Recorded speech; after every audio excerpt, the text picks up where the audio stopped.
Back now with a story stranger than fiction that unfolded in a small, tight-knit regional New South Wales town.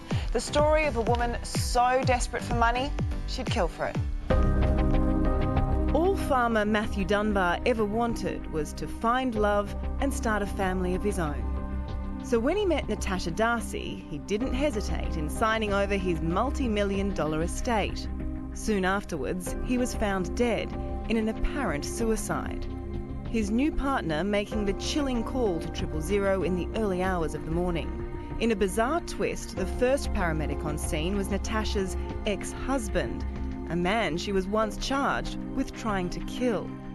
Natasha would be found guilty of Matthew's murder, despite denying everything. You gave him the drugs and the ace-promazine, didn't you? No, I didn't. No, I loved Matty. Matty was the most brilliant man in the world. And once he was basically sedated in bed, you put the bag over his head and put the helium into the bag to kill him, didn't you? No, I did not.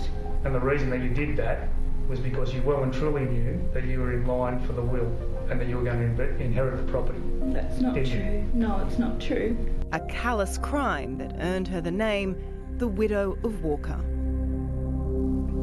And our wonderful colleague Emma Partridge is the reporter who first broke this story. She's been across it the entire time and has now published a book about the case. And I'm pleased to say joins us in the studio. Morning, Charles. Good morning. Good morning, Emma. Morning. Look, there's so many disturbing elements to this story and so much that goes into it. How did you first hear about it? Well, I'd been working as a crime reporter for the Daily Telegraph at the time for longer than I cared to think about. And my sister Tess called me and she just hosted a lunch for her husband's family, and they're from this small town called Walcha near Tamworth. And she called me and said, Emma, you've got to look into this murder in Walcha.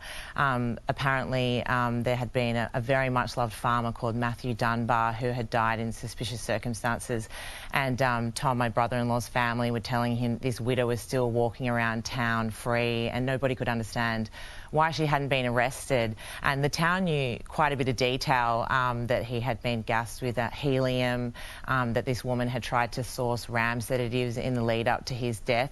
So Tess called me. To me it sounded too strange to be true, but Tess did a deep dive on her social media and sent me these pictures of her, and the minute she sent me the picture I just thought, this woman looks like somebody that could kill. She looked crazy. Well, she'd spent months planning the crime.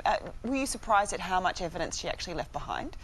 Yes, well, her phone was actually her ultimate undoing in the end. She Googled hundreds of ways to murder somebody, from 11 toxic plants that look like food, how to get away with murder, you know, undetectable poisons, OxyContin murder, all these types of ways to murder. But then I think she thought she got rid of the evidence because she Googled, can police see text messages, can police see deleted internet history.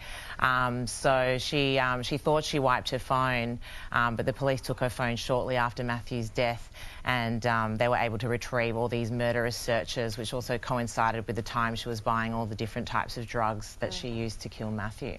You're incredibly thorough at any crime story. I get to see you do that every day in the newsroom. And you've spent so much time in this community with their family, with some of their friends. What struck you most about this story?